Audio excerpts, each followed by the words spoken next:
We're here today at the Queens County Farm Museum, where annually is held the Queens County Fair. Behind me you have the agricultural tent, where there's a lot of judging from fruits, vegetables, which includes but not limited to cucumbers, squashes, radishes, potatoes, lettuces, and humongous pumpkins, to wood carving contests, which includes plaques, statues, to a lot of desserts, from cakes. I think I can see bread pudding in there. Let's move along.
I'm here with Gladys, who is playing security today, besides tourists. You're going to basically tell us about the animals? Well, the animal farms, you have to take care of the animals the way how we take care of human beings. How many years have you been doing this? 5 years. Have you been enjoying it? I love it. I'm animal lover, and I love children. That's the reason. That's the main concern to work in this place. Did you actually grow up on the farm or just grow up with animals? From the city. And I don't know how I hooked myself with animals. Okay, let's talk about the turkeys that are right here. Tell us about these different types of turkeys. Well, turkey is the less intelligent animal in the farm. And I told the truth, I try to be far away from the farm, from the turkey, because they might do something. And what can I tell? It's hard to tell. When they make the sounds, it's easy to attack, or they might do something. How do you know which ones are the males and which ones are the females? The female is the one that has something hanging with the red things around the neck. That's this the, one right that's here? the, And the other one is the male, the quiet ones. The quiet ones, the white ones are the males. It's the male. How do you know when they'll be ready for Thanksgiving? Oh, what can I say? They try to be away from us. Why do these chickens look funny? Well, they're funny because the feather is very, very soft, and they're very fluffy. And also they have the little crown. That's the way you distinguish the male with the female. The female, you're going to see the earrings, like they have different color. Through the color, they tell you what kind the egg is going to be. these chickens, do they come from the States or from another country? They come from Japan. From Japan? From Japan. That's the reason there's a lot of difference compared with the regular chicken. How many years difference between these chicken and normal chickens that are grown or the lifespan? It's exactly like gestation or the other kind of the regular chicken. Same way? I mean, are their eggs edible? You might, yeah, could be, but I just looks to be they looks weird because very small. I wonder how they would taste. Okay, we're here in what do they call this? A bin? A bin of pigs? They call Vietnamese pig. This kind of pig is from Vietnam. They look like they're expecting because they have the big belly. Right. This kind of pig very smart. They call domestic pet because you could train like a dog. In Vietnam, when it's missing children, they're using this kind of animal to find the children. Wait a minute. These pigs, you can train them and have them as home pets? Yes, correct. I mean, in the house? In the house, yes. Don't they smell and make a mess? Believe it or not, but this kind of pig is very clean and they're so sensitive. Like in Vietnam, when it's missing children, in order to find the children, they're going to use this kind of animal to find. It's almost like German Shepherd, like they're using in the United States. Oh, to find missing people. Find missing children. Uh-oh. We're going to have someone robbing a pig here anytime now. And also, gestation of the pig is 3 months, 3 weeks, and 3 days. Follow the mother's body. It's very tiny. They're going to have like at least 2 children.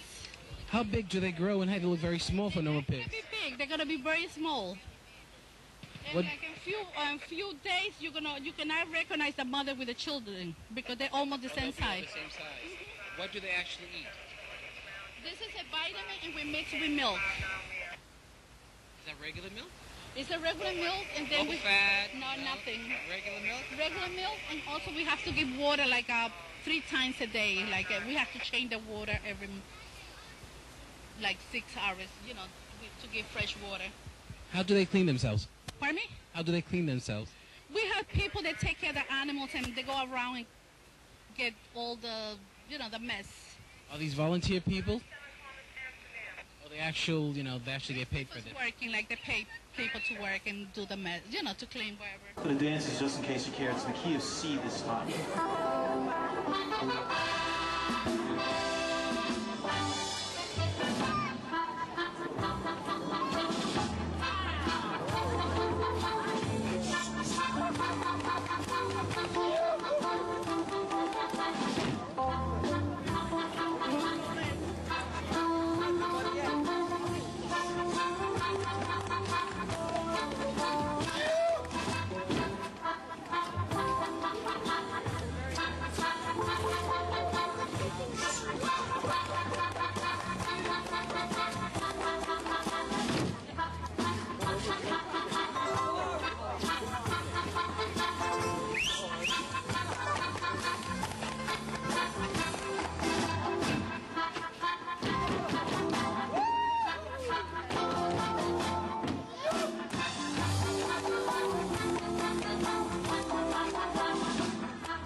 I'm here with Mary at the, what is it, the sheep bin?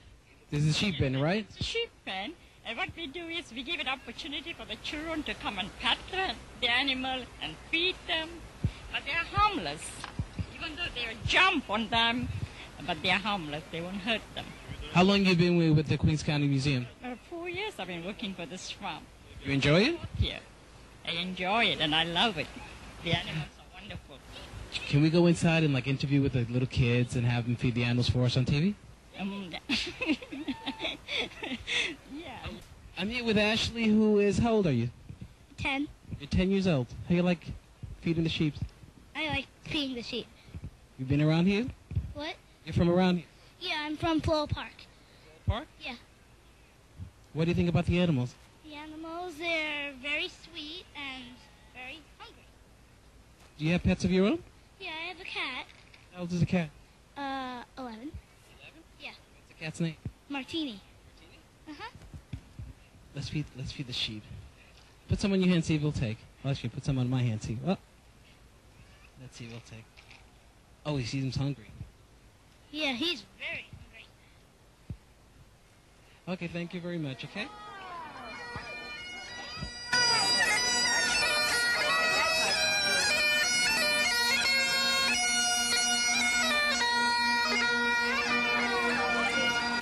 I'm here with Helen, who's actually the, what do you call it, spinning person? Spinster. How long have you been doing this? I've been doing it about 20 years. How long does it usually take to do something like this? To learn it? Yes. Okay. You can learn it in a couple of months. It's sort of like getting your hand, eye, and foot coordination together. And what takes time is like any craft or any hobby or playing a musical instrument, you have to perfect it. So you can learn the basics, but it takes years, of practice to really know how to do it. What actually, when you're a spinster, correct? This is like shaved off for a sheep? Right. This is what it looks like when it comes off the animal. They give them a haircut basically in the spring. It helps keep them cool. And then from there, you have to card it, or comb it. You have to wash it, and then you're all ready to go. In some cases, right, you can. This I actually cheated a little bit in the interest of time, because that's the worst part of it. This has been commercially combed. Okay. You can only use carding combs on certain lengths of fiber, and different sheep have a different length of, what they call them, locks. Some are maybe 4 or 5 inches in length, and that's fine to use the carding combs. Then when you go into something like a Shetland sheep, those individual fibers are very long, and you can't use carding combs. Use wool combs, and they sort of like mini garden rakes. That's the best thing I can describe it as. And it's time consuming, and it is exhausting. So a lot of times I'll use stuff that's already been cleaned. What gives it its color? I notice you have green and pink over there versus this white. Okay, this has been commercially dyed. I mean, it's done with a commercial dye, just like you would buy in a supermarket. A lot of the dyes that I use are natural dyes, like the pinks that you see on the table. That's from a plant called pokeweed, and everybody knows what they look like. You see them growing along the roadways. They look like little bunches of grapes. The beige down in the middle, that's walnut leaves. And the dark brown at the end, that's, Baba black sheep. That's what a black sheep really looks like. And there's marigolds and there's onion skins. So you can get a wide variation of colors just by using stuff you find in your backyard, growing wild in the area, or even within the breeds of sheep themselves. Like the grays are from a breed of sheep called Jacob, and that's the color that it actually looks like. And if you apply it with white, then you're going to get tweed. So you can get a lot of variation, either with the natural colors or using natural dye stuff. So if you want to go something like this, which is, you see something this bright, you know that it wasn't done with the natural dye. This is a commercial acid reactive dye, sort of like Tintex, something along those lines. But it's fun. When you actually start spinning them and it goes into a roll of yarn or something, that gets sold at that point? Right. What happens is I'm going to fill up this bobbin. This is just only for storage. That's not where the spinning is actually in the drafting zone from where this little opening is to my fingers. Right. Then I'm going to put another spool up, an empty bobbin, and start all over again. And then when I get both bobbins filled, then I'll take another empty bobbin and take the 2 strands together and spin them in the opposite direction. And that's called plying. And you do that to give it extra weight and to extra strength. So it's not for somebody that wants everything done. It's not if you have you're a type A personality, you don't want to do this. You do not want to do this. And, you know, I joke with everybody because they say, when do you do it? I said, well, I do it at home. I said, usually in front of the television watching Star Trek. And the time goes by very quickly. Right, but then occasionally you end up falling asleep, you know, because it is very relaxing, you know. What does the finished product look like? The finished product that I'm working with now will be the white yarn that's at the end of the table.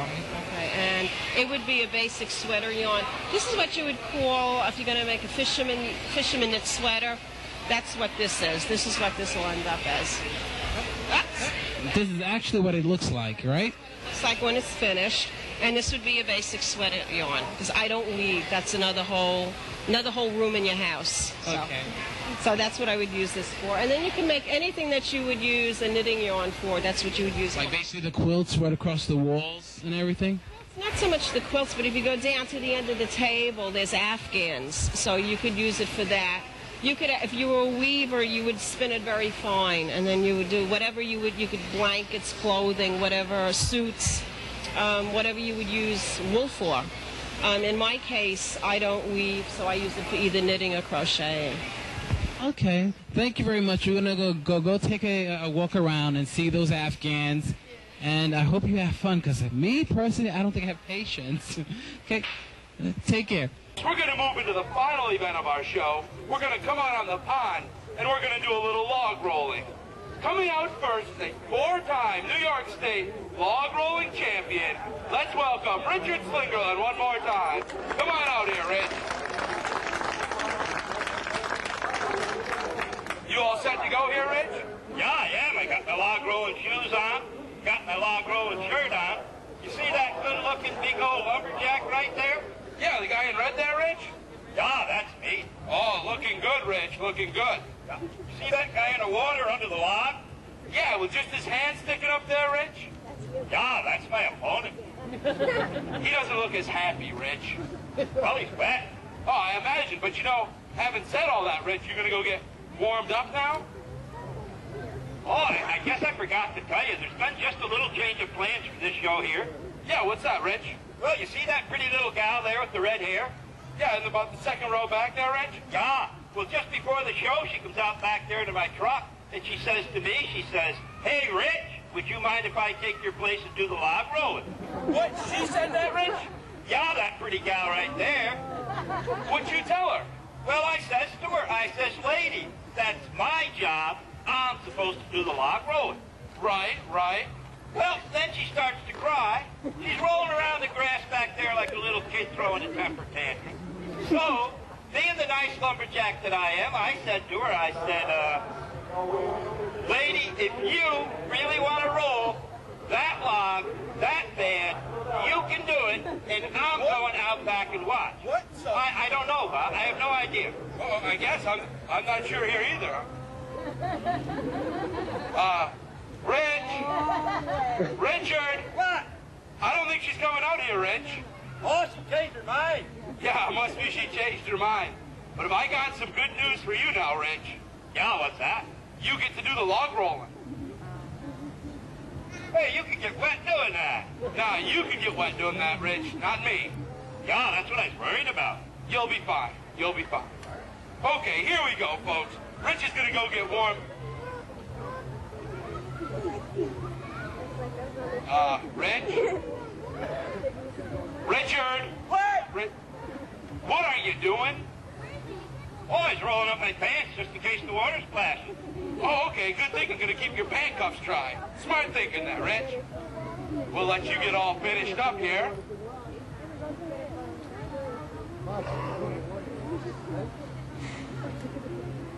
You look about set. Okay, here we go. Hey, lady, you sure you don't want to do this? Come on, Rich, you're doing it. Let's go. Well, she could have changed her mind again. I know, but you're doing it, Rich. Oh. Richard? Rich? Richard! What? What are you doing now? Well, I was looking for sharks. Rich, there are no sharks in that pond. No? No. Hey, lady, there's no sharks in here. You could do it. No, come on, Rich. You're doing it. Let's go. Hey, I know I should change your mind. Why'd you change your mind, Rich? Big bug out there. Big bug, huh? Okay, here we go, Rich. Hey, Yeah, Rich. got a question for you. What's that, Rich? Well, you said there's no sharks in there, right? Yeah, no sharks in there. Yeah. Well, if there ain't no sharks in there, what happened to the rest of the guys standing on the table over there? Just don't fall in, Rich. That's what I'm going to tell you. Don't fall in. Okay, here we go, folks. Rich is out there. He's on that log. He's going to work it around a little each way for us. When he gets all good and warmed up, you'll let me know. That's it. That's enough, Rich? Yeah. Okay, get off the log, Rich. Get off the log? Yeah, get off the log, Rich. Why you're shooting at me again? Yeah, I know. Get off the log quick, Rich. Well, I can't jump that far. Well, I know you can't, Rich. Just fall back in. Don't get wet. What's wrong with that? I don't want to get wet. You don't want to get wet. You can't jump that far. Rich, you're making this difficult. Yeah, if we had known if that pretty gal come out here, I wouldn't have this problem. Yeah, but then she would, Rich, and that wouldn't be fair, would it? I don't care. Well, hey, I got one more idea for you, Rich. Yeah, what's that? Why don't you turn around? Turn around. Whoa! What, Rich? What? There's sharks in the water. Got wet. Slip on the bug there, or what happened, Rich? Well, you know, that bug used to be about this tall. Yeah? Now it's like a pancake. Like a pancake.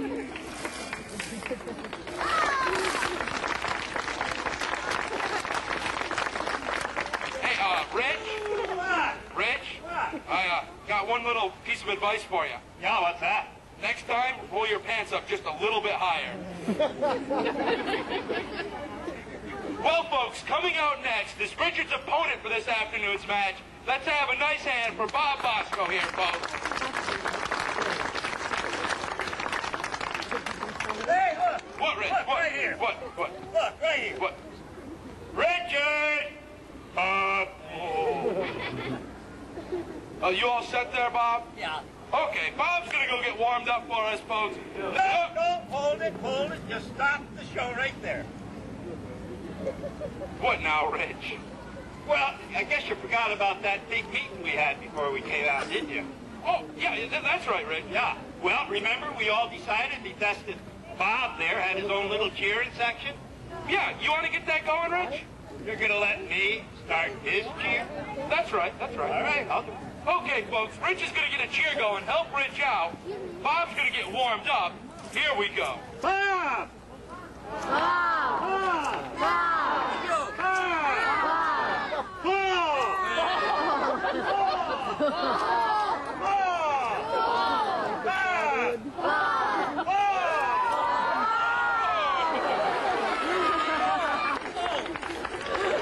Who started that? That big guy in the back! Oh, that's fine, sir.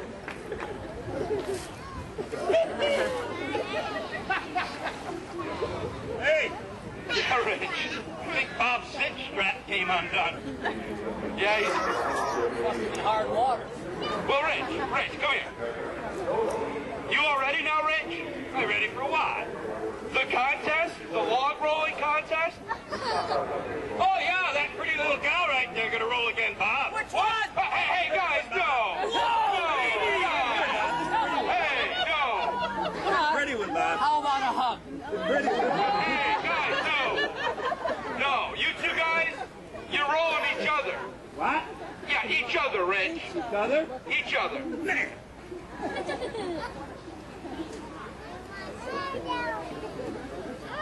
Richard! Bob.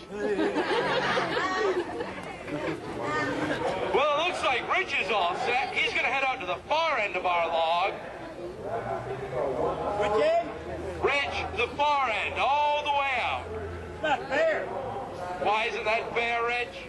Because there's a big slippery bug out there. Big shot.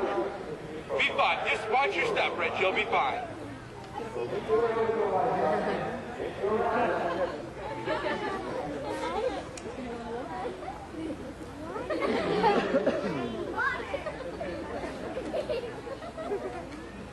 Okay, here we go, folks.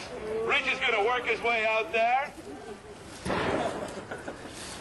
Through here. No, you didn't. Bob, you got to be on the log with him. Oh, shucks.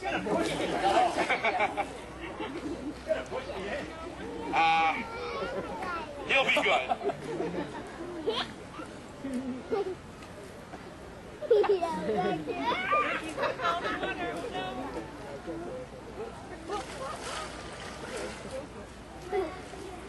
Well, if you was with me last night, you'd feel good if you could stand on this thing.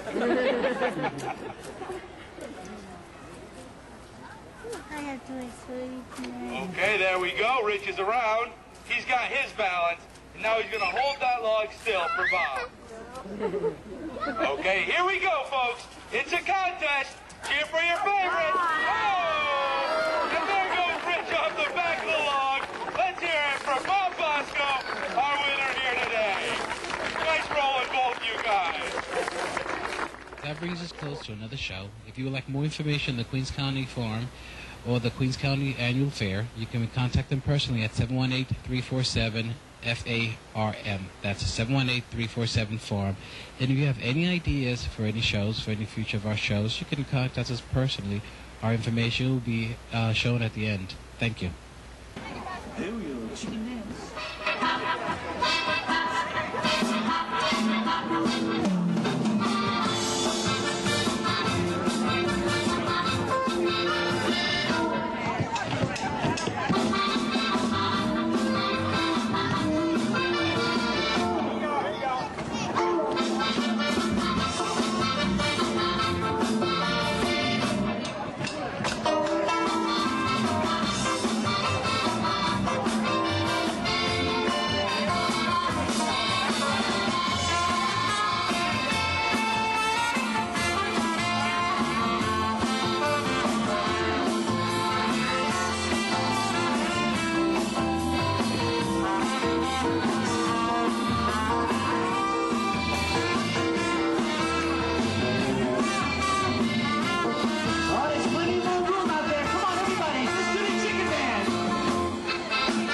you.